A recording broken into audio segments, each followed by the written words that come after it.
এই যে দুরূদ শরীফের অনেক ফজিলত রয়েছে। হাদিসে পাকের মধ্যে হযরত আবু হুরায়রা রাদিয়াল্লাহু তাআলা আনহু সাহাবাহুল্লাহ হযরত আবু হুরায়রা রাদিয়াল্লাহু তাআলা আনহু তিনি হাদিসে পাকের মধ্যে ইরশাদ করেছেন, যদি কোন আল্লাহ পাকের বান্দা এবং বান্দী যদি জুমার দিন, বিশেষ করে খাস করে বলি জুমার দিনে কেউ যদি 80 বার দরুদ পাঠ করে, কতবার 80 বার যদি রাসূল পাক সাহেবের আওলাদ সাল্লাল্লাহু আলাইহি ওয়াসাল্লামের উপরে মুহাব্বতের সাথে ভক্তি করে প্রাণ খুলে মন উজাড় করে এই জুমার দিনে যদি নামাজের পরে, খাস করে হাদিসে পাকের মধ্যে বলেছেন, ইরশাদ করেছেন, আবু হুরায়রা রাদিয়াল্লাহু তাআলা বর্ণনা করেছেন, বিশেষ করে জুমার নামাজের পরে 40 বার, কতবার 40 বার, এবং জুমার দিন যে আসরের নামাজ রয়েছে ওই আসরের নামাজের পরে যদি কেউ ফের 40 বার, টোটাল কত হলো 80 বার। কোন দিন? জুমার দিন। নবী পাক সাল্লাল্লাহু আলাইহি ওয়াসাল্লামের উপরে মুহাব্বতের সাথে ভক্তি করে যদি 80 বার দরুদ শরীফ পাঠ করে, আচ্ছা আমাদের জীবনের হায়াত কত?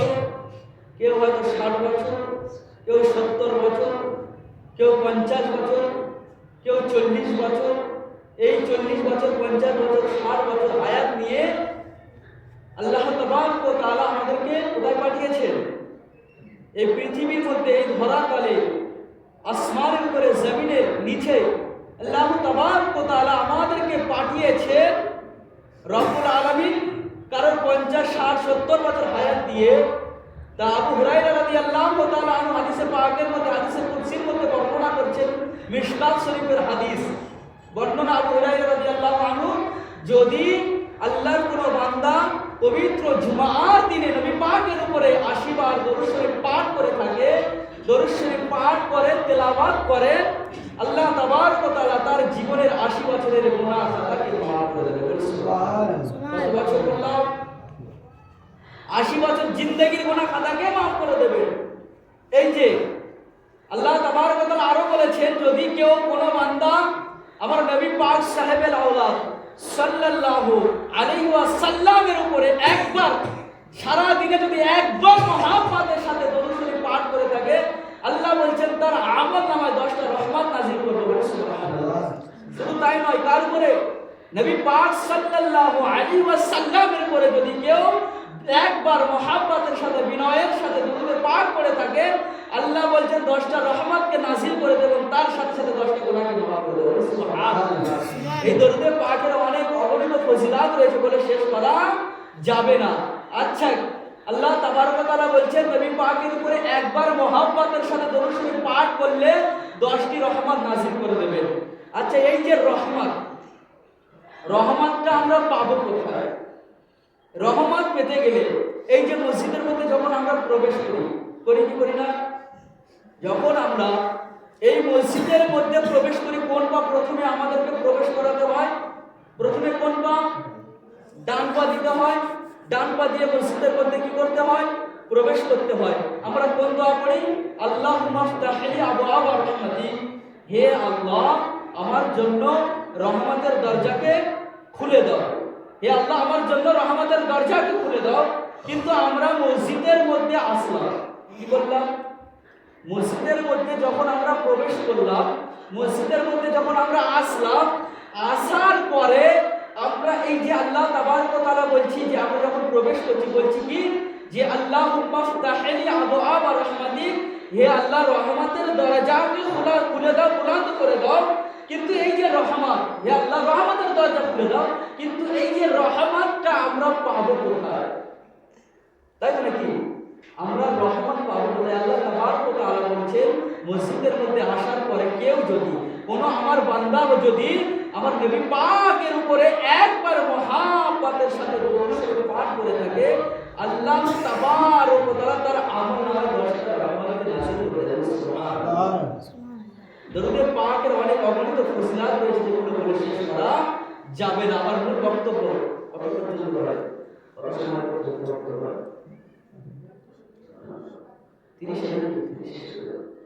আমি আপনাদের সম্মুখে পবিত্র কালামুল্লাহ শরীফ হইতে, কোথা থেকে? পবিত্র পাক কালামুল্লাহ শরীফ হইতে একটা আয়াতে কারিমা আমি তেলাওয়াত করেছিলাম বহুবার করে, যে আল্লাহ তাবারক ওয়া তাআলা সূরা কুরাইশের মধ্যে বলেছেন। কোন সূরা?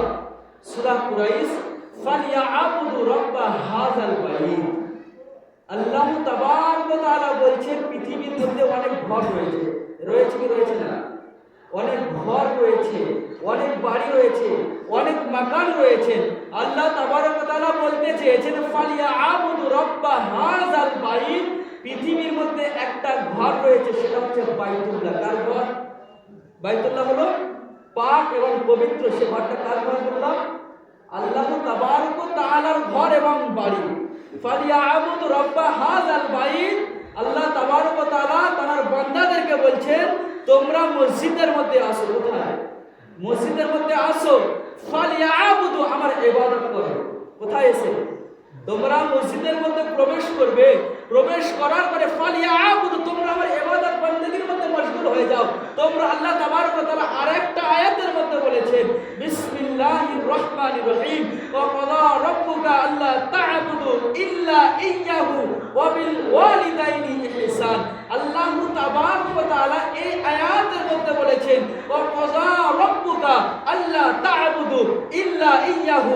আল্লাহ তাবারক ওয়া তাআলা বলেন পৃথিবীর মধ্যে আমি আল্লাহ তাবারক ওয়া তাআলা, আমি রব্বুল আলামিন আমার বান্দা এবং বান্দীদেরকে আমি আল্লাহ আমার ইবাদত করার জন্য, আমার উপাসনা করার জন্য, আমার আরাধনা করার জন্য, আমার ইবাদত করার জন্য আমি আল্লাহ তাবারক ওয়া তাআলা পৃথিবীর মধ্যে আমার বান্দা এবং বান্দী এবং এক কথায় ইনসান জাতি, মানব জাতিকে আমি আল্লাহ তাবারক ওয়া তাআলা আমার ইবাদত করার জন্য সৃষ্টি করেছি। সুবহানাল্লাহ। কিসের জন্য? শুধুমাত্র ফালিয়াবুদু রাব্ব হাযাল বাইত, তোমরা মসজিদের মধ্যে এসো। আল্লাহ তাবারক ওয়া তাআলা বলছেন তোমরা মসজিদের মধ্যে প্রবেশ করো এবং শুধু আমার ইবাদত বندگির মধ্যে মশগুল হয়ে যাও। যদি আমরা সঠিকভাবে, সঠিক নিয়মে আমরা আল্লাহ তাবারক ওয়া তাআলার ইবাদতকে করতে পারি, আল্লাহর হুকুমকে যদি মানতে পারি, আল্লাহ তাবারক ওয়া তাআলা বলেন রব্ব হাযাল বাইত ফালিয়াবুদ রব্ব হাযাল বাইত আল্লাযী আত'আমাহুম। আল্লাহ তাবারক ওয়া তাআলা বলেন যখন তোমরা আমার ইবাদতের মধ্যে মশগুল হয়ে যাবে, তো যখন তোমরা আমার ইবাদত করবে, আমি আল্লাহ তাবারক ওয়া তাআলা যখন খুশি হয়ে যাব, আমি আল্লাহ তাবারক ওয়া তাআলা যখন হে আমার বান্দা তোমাদের প্রতি রাজি হয়ে যাব, আল্লাহ তাবারক ওয়া তাআলা বলেন ফালিয়াবুদু রাব্ব হাযাল বাইত আল্লাযী আত'আমাহুম মিন জু', আমি আল্লাহ পাক রব্বুল আলামিন তোমাদের রিজিককে বাড়িয়ে দেব। সুবহানাল্লাহ। কে বলছেন? আল্লাহ তাবারক ওয়া তাআলা বলছেন যখন তোমরা আমার ইবাদতের মধ্যে মশগুল হয়ে যাবে, যখন তোমাদের ইবাদতগুলো, বন্দেগিগুলো, আরাধনাগুলো, এই উপাসনাগুলো যখন আল্লাহ তাবারক ওয়া তাআলা বলছেন আমার কাছে কবুলিয়াত হয়ে যাবে, আমি যখন কবুল করে নেব, আল্লাহ বলছেন আমি রিজিকের ব্যবস্থা তোমাদেরকে করতে, চিন্তা করতে হবে না, রিজিকের ব্যবস্থা আমি আল্লাহ পাক রব্বুল আলামিন তোমাদেরকে করে দেব। সুবহানাল্লাহ। আল্লাহ তাবারক ওয়া তাআলা বলছেন ফালিয়াবুদ রাব্ব হাযাল বাইত আল্লাযী আত'আমাহুম মিন জু' ওয়া আমানাহুম মিন খাউফ। আল্লাহ তাবারক ওয়া তাআলা বলছেন যখন তোমরা আমার ইবাদতের মধ্যে মশগুল হয়ে যাবে, আল্লাহ বলছেন তোমাদের রিজিককে বাড়িয়ে দেব এবং তোমাদের জীবনে যে ভয়গুলো রয়েছে, যে ডরগুলো রয়েছে, তোমাদের মধ্যে যত বিপদ রয়েছে, যত বালা মুসিবত রয়েছে, আল্লাহ বলছেন আমার ইবাদত করো, আমি আল্লাহ পাক সমস্ত বিপদ আপদ বালা মুসিবত সমস্ত ভয় ডর থেকে আমি আল্লাহ পাক রব্বুল আলামিন তোমাদেরকে হেফাজত করে দেব। সুবহানাল্লাহ। তাহলে কাকে ইবাদত করতে হবে? আমি আপনাদের সামনে একটা হাদিসে পাক তেলাওয়াত করেছিলাম, হাদিসে কুদসি তেলাওয়াত করেছিলাম। হাদিসটা বর্ণনাকারী হচ্ছেন হযরতে জাবির রাদিয়াল্লাহু তাআলা আনহু। কোন সাহাবা বললাম? হযরতে আনন্দ জাবির রাদিয়াল্লাহু তাআলা আনহু قال রাসূলুল্লাহ সাল্লাল্লাহু আলাইহি ওয়াসাল্লাম মান তারাকা সালাতা মুতাআম্মিদান ফাকাদ কাফারা। কথাটা কার কথা? এটা আমার কথা নয়, পৃথিবীর মধ্যে কোনো মানুষের কথা নয়, হযরত মুহাম্মদ রাসূলুল্লাহ সাল্লাল্লাহু আলাইহি ওয়াসাল্লামের কথা। আল্লাহ রাসূল বলছেন, হযরতে জাবির রাদিয়াল্লাহু তাআলা হাদিস বর্ণনা করেছেন যে একটা মুমিন, কাকে চিনতে হবে? একটা মুমিন আর একটা কাফেরের মধ্যে পার্থক্যটা কি? আল্লাহ রাসূল বলছেন মান তারাকা সালাতান মুতাআম্মিদান ফাকাদ কাফারা। একটা মুমিনকে যদি তোমরা চিনতে পারো তার মধ্যে কি থাকতে হবে? নামাজ, সালাত। যার মধ্যে আল্লাহর হুকুম সালাত রয়েছে, বুঝে নিতে হবে, জেনে নিতে হবে যে ওই ব্যক্তিটা পূর্ণাঙ্গ মুমিন রয়েছে, ওই ব্যক্তিটা পূর্ণাঙ্গ ঈমানদার রয়েছে। আর কিন্তু আজকের আল্লাহ তাবারক ওয়া তাআলা আমাদেরকে পৃথিবীর মধ্যে কত সুন্দর করে, কত নাজ, কত নিয়ামত, কত কুদরত দ্বারা আল্লাহ তাবারক ওয়া তাআলা আমাদেরকে পৃথিবীর মধ্যে পাঠিয়েছেন, আমাদেরকে সৃষ্টি করেছেন। সৃষ্টিগুলোর শিরো করে আল্লাহ তাবারক ওয়া তাআলা মানব জাতিকে সৃষ্টি করেছেন। আর আল্লাহ তাবারক ওয়া তাআলা বলেছেন ইন্নাস সালাতা তানহার আনিল ফাহশাই ওয়াল মুনকার। আল্লাহ তাবারক ওয়া তাআলা বলছেন দুনিয়ার মধ্যে যত খারাপ কাজ রয়েছে, দুনিয়ার মধ্যে যত হারাম কাজ রয়েছে, দুনিয়ার মধ্যে যত হারাম নাজায়েজ কাজ রয়েছে, আল্লাহ তাবারক ওয়া তাআলা বলছেন সর্বরোগের একটি ওষুধ হচ্ছে সালাত। যার মধ্যে সালাত থাকে ইন্নাস সালাতা তানহার আনিল ফাহশাই ওয়াল মুনকার। আল্লাহ বলেন যার মধ্যে নামাজ রয়েছে দুনিয়ার কোনো খারাপি, দুনিয়ার কোনো হারাম নাজায়েজ কাজ তাকে কেরাস করতে পারবে না। তার কাছে কি থাকতে হবে? সালাত থাকতে হবে, নামাজ থাকতে হবে। আল্লাহ তাবারক ওয়া তাআলা পৃথিবীর মধ্যে পাঠিয়েছেন ওয়া ক্বাযা রাব্বুকা আল্লা তা'বুদু ইল্লা ইয়্যাহু। আল্লাহ তাবারক ওয়া তাআলা বলেন আমি পৃথিবীর মধ্যে আমার বান্দা বান্দীদেরকে সৃষ্টি করেছি, আমি আল্লাহ পাক রব্বুল আলামিন আমার ইবাদত করার জন্য, আমার উপাসনা, আমার আরাধনা করার জন্য। আর আজকের আমরা সেই মুসলমান বলে দাবি করি, আজকের আমরা সেই রব্বুল আলামিনের একটা হুকুমকে আমরা পালন করি না। এই যে ফজরের আজান হয়ে যাচ্ছে, আমরা কিভাবে কেমন করে আমরা ওই ঘরের মধ্যে ঘুমিয়ে থাকতে পারি? আল্লাহর রাসূল সাল্লাল্লাহু আলাইহি ওয়া সাল্লাম একটা হাদিসে পাকের মধ্যে বর্ণনা করেছেন। হাদিস বর্ণনাকারী হচ্ছেন হযরতে আবু তালহা রাদিয়াল্লাহু তাআলা আনহু থেকে হাদিস বর্ণনাকারী হযরতে আবু তালহা রাদিয়াল্লাহু তাআলা আনহু বলছেন যদি কেউ ফজরের যখন আজান হয়ে যায়, কোন আজান বললাম? যখন ফজরের আজান হয়ে যায়, আল্লাহর রাসূল বলছেন কেউ যদি আমার কোন উম্মতি যখন ফজরের আজান হয়ে যাবে মসজিদের মধ্যে, ওই আজান হয়ে যাওয়ার পরে আজানটা যখন কানের মধ্যে আসবে, ওই আজান শোনার পরে যদি কেউ মসজিদের মধ্যে না আসে, কেউ যদি সালাতকে কায়েম না করে, আল্লাহর রাসূল বলেন ফজরের নামাজ না পড়ার কারণে আল্লাহর রাসূল তখন বলেছিলেন আমার সাহাবারা শোনো, যখন মসজিদের মধ্যে আজান হবে তোমরা ফার্স্ট কাতারে জানো আমি রাসূলে পাক সাল্লাল্লাহু আলাইহি ওয়া সাল্লাম যেন তোমাদেরকে মসজিদের মধ্যে ফার্স্ট কাতারে দেখতে পাই। তখন আল্লাহর রাসূল সাল্লাল্লাহু আলাইহি ওয়া সাল্লাম বলেছিলেন যদি কোনো ব্যক্তি ফজরের আজান যখন মসজিদের মধ্যে হয়ে যায় আল্লাহ রাসূল বলেন কেউ যদি মসজিদের মধ্যে না আসে, কেউ যদি আল্লাহর হুকুম সালাতকে না কায়েম করে, আল্লাহ রাসূল বলেছেন আমার ইচ্ছা হয় সেই ঘরটাকে পুড়িয়ে জ্বালিয়ে আমি ছারখার করে দিই। আর এখনো পর্যন্ত আমাদের মসজিদের মধ্যে কত আজান হয়ে যাচ্ছে, কত ফজরের আজান হয়ে যাচ্ছে। আমরা এই পৃথিবীর মধ্যে 60 বছর, 70 বছর, 50 বছর হায়াত নিয়ে আল্লাহ তাবারক ওয়া তাআলা আমাদেরকে তার মধ্যে রিজিক দিয়েছেন, তার মধ্যে আল্লাহ তাবারক ওয়া তাআলা আমাদেরকে পৃথিবীর মধ্যে পাঠিয়েছেন। আচ্ছা বুকে হাত দিয়ে বলুন তো সেই রব্বুল আলামিনকে আমাদেরকে এই কম সময়ের মধ্যে, অল্প টাইমের মধ্যে, আচ্ছা বলুন তো রব্বুল আলামিনকে আমাদেরকে খুশি করতে হবে কি হবে না? আল্লাহ রাসূল বলেছেন যার মধ্যে নামাজ রয়েছে সে হচ্ছে মুমিন, আর যার মধ্যে নামাজ নয় আল্লাহ রাসূল ডাইরেক্ট তাদেরকে কাফেরের ফতোয়া দিয়ে দিয়েছেন।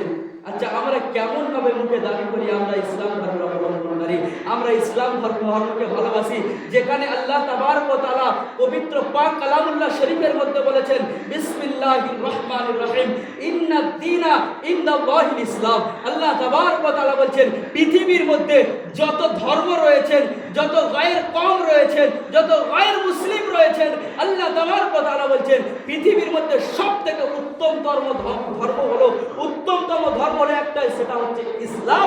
আচ্ছা বলুন তো আমরা যখন পৃথিবীর মধ্যে এসেছি, আমরা আসার পরে আল্লাহ পাক রব্বুল আলামিনকে কি বলেছিলাম যে রব্বুল আলামিন এই সুন্দর ইসলামের ছায়াতলে আমাদেরকে দান করো, এই ইসলামের মধ্যে আমাদেরকে দাখিল করে দাও, এই ইসলামের মধ্যে আমাদেরকে পাঠিয়ে দাও।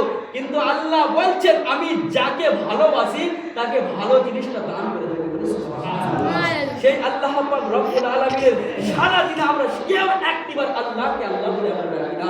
সারা দিনে মসজিদের মধ্যে 5 ওয়াক্ত আজান হয়ে যাচ্ছে, আমরা কত কাজে কর্মে ব্যস্ত হয়ে পড়েছি, কত কাজে কর্মে আমরা চলে যাই, কিন্তু একটিবার কি আমাদের মন চায় না এই যে নামাজ, এই যে সালাত, একটা আল্লাহ রাসূল সাল্লাল্লাহু আলাইহি ওয়াসাল্লাম এই নামাজটা কি, এই নামাজের কি গুরুত্ব রয়েছে আমরা এখনো পর্যন্ত কেউ জানতে পারিনি, এখনো পর্যন্ত কেউ বুঝতে পারিনি যে নামাজটা কি, এই সালাতটা কি। একজন কানা ব্যক্তি, একজন অন্ধ ব্যক্তি, আমি শর্টকাটে বলে দিচ্ছি, টাইম অনেক সংক্ষেপ রয়েছে, একজন কানা ব্যক্তি, অন্ধ ব্যক্তি চোখে দেখতে পায় না।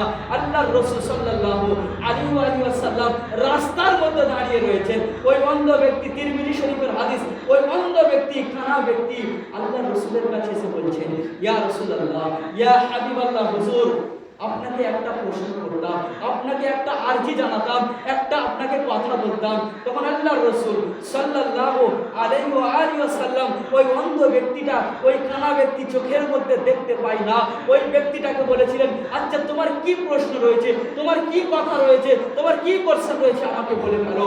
তখন সঙ্গে সঙ্গে ওই অন্ধ ব্যক্তি, ওই কানা ব্যক্তি বললেন, ইয়া রাসূলুল্লাহ, ইয়া হাবিবাল্লাহ, হুজুর আল্লাহ পাক রব্বুল আলামিন নামাজকে তো ফরজ করে দিয়েছেন, আপনি তো হাদিসে পাকের মধ্যে বলেছেন, হাদিসে পাকের মধ্যে ইরশাদ করেছেন, যার মধ্যে নামাজ রয়েছে, যার মধ্যে সালাত রয়েছে সে হচ্ছে মুমিন, আর যার মধ্যে নামাজ নাই সে হচ্ছে কুফর করলো, আর কুফরের ফতোয়া সে কাফের হয়ে গেল। তখন ওই কানা ব্যক্তিটা বলার পরে আল্লাহর রাসূল সাল্লাল্লাহু আলাইহি ওয়াসাল্লামকে ওই অন্ধ ব্যক্তি, কানা ব্যক্তি বলে বললেন, ইয়া রাসূলুল্লাহ, আমি তো চোখে দেখতে পাই না, আমি তো অন্ধ মানুষ, আমি তো চোখে দেখতে পাই না, আমার চোখের মধ্যে কোনো আলো নাই, কোনো জ্যোতি নাই, ইয়া রাসূলুল্লাহ আপনি যদি আল্লাহকে বলেন, আল্লাহ তো আপনার কথা শুনে, আপনি যদি আল্লাহকে আরজি করেন, ইয়া রাসূলুল্লাহ হয়তো আল্লাহ তাবারক ওয়া তাআলা আমার নামাজকে মাফ করে দেবেন। সঙ্গে সঙ্গে আল্লাহ রাসূল সাল্লাল্লাহু আলাইহি ওয়াসাল্লাম ওই অন্ধ ব্যক্তিটাকে, ওই কানা ব্যক্তিটাকে বলে বললেন, ঠিক আছে আমি আল্লাহর কাছে আরজি জানাবো। আবার কিছুদিন পরে আল্লাহর রাসূল সাল্লাল্লাহু আলাইহি ওয়াসাল্লাম মসজিদে নববীর মধ্যে বসে রয়েছে, ওই অন্ধ ব্যক্তিটা আসলেন, ওই কানা ব্যক্তিটা যখন আল্লাহ রাসূলের সামনে আসলেন, আসার পরে হাদিসের মধ্যে এসেছে আল্লাহর রাসূল সাল্লাল্লাহু আলাইহি ওয়াসাল্লাম ওই অন্ধ ব্যক্তিটাকে ডাক দিলেন। ডাক দেওয়ার পরে ওই অন্ধ ব্যক্তি, কানা ব্যক্তিটাকে বলে উঠলেন যে তুমি না সেই ব্যক্তি যে কিছুদিন পূর্বে, কিছুদিন আগে আমার কাছে এসেছিলেন নামাজের মাহফিলের জন্য। তখন আল্লাহর রাসূল সাল্লাল্লাহু আলাইহি ওয়াসাল্লাম ওই অন্ধ ব্যক্তিটাকে, ওই কানা ব্যক্তিটাকে বলে উঠলেন, আচ্ছা তুমি কি কানে শুনতে পাও? ইয়া রাসূলুল্লাহ আমি কানে শুনতে পাই। আচ্ছা তুমি কি চোখে দেখতে পাও? না ইয়া রাসূলুল্লাহ আমি চোখের মধ্যে দেখতে পাই না। তখন আল্লাহর রাসূল সাল্লাল্লাহু আলাইহি ওয়াসাল্লাম ওই অন্ধ ব্যক্তিটাকে বলে উঠলেন, যেহেতু তুমি কানের মধ্যে আজান শুনতে পাও, যখনই তোমার কানের মধ্যে মুয়াজ্জিন যখন আজান দেবে, হাইয়া আলাস সালাত, সঙ্গে সঙ্গে শোনার পরে তুমি যেন মসজিদের মধ্যে যেন চলে এসো। তখন আল্লাহর রাসূল সাল্লাল্লাহু আলাইহি ওয়াসাল্লাম যখন বলে দিলেন যে হে অন্ধ ব্যক্তি, কানা ব্যক্তি, মসজিদের মধ্যে যখনই আজান হবে, আজান শোনার পরে সঙ্গে সঙ্গে উঠে করে মসজিদের মধ্যে। আর আমরা তো চোখে দেখতে পাই, সে কানা ব্যক্তি, তার জন্য আল্লাহ তাবারক ওয়া তাআলা নামাজকে মাফ করলেন না, নামাজকে মাফ করে দিলেন না। আর আমরা তো চোখে দেখতে পাই, আমাদের হাত ভালো রয়েছে, আমাদের পা ভালো রয়েছে, আমাদের জবান ভালো রয়েছে, আমাদের শরীর ভালো রয়েছে। আল্লাহ তাবারক ওয়া তাআলা যে আমাদেরকে যেইভাবে চলতে বলেছে, যেইভাবে আল্লাহ তাবারক ওয়া তাআলা ইহদিনাস সিরাতাল মুস্তাকিমের মধ্যে আমাদেরকে চালিত হতে বলেছে, ওয়াকুনু মাআস সাদিকিন, যে রাস্তায় চললে আমরা আল্লাহর দিদার পাবো, আল্লাহ তাবারক ওয়া তাআলা আমাদেরকে সেই রাস্তায় চলতে বলেছে। আর আমরা দুনিয়ার মানুষ কোন রাস্তায় আমরা চলি? আমরা ইহদিনাস সিরাতাল মুস্তাকিমে কেউ চলি? আমরা ইহদিনাস সিরাতাল মুস্তাকিমে কেউ চলি না। যদি আমরা সঠিক রাস্তাকে বেছে নিতে পেরেছি, ইনশাআল্লাহ আল্লাহ তাবারক ওয়া তাআলা আমাদেরকে কি দান করবে? হেদায়েত দান করবে। আর যে হেদায়েত পেয়ে যাবে, আল্লাহ পাক রব্বুল আলামিন তাকে জান্নাতুল ফিরদাউস দান করবে। বলে সুবহানাল্লাহ। আল্লাহ তাবারক ওয়া তাআলা যেন আমাদের প্রত্যেককে বলার থেকে শোনার থেকে বেশি বেশি করে আমল করার তৌফিক দান করেন, এবং 5 ওয়াক্ত নামাজ যেন জামাত সহিত আমাদেরকে আদায় করার তৌফিক দান করেন। প্রত্যেকে বলি আল্লাহুম্মা আমিন।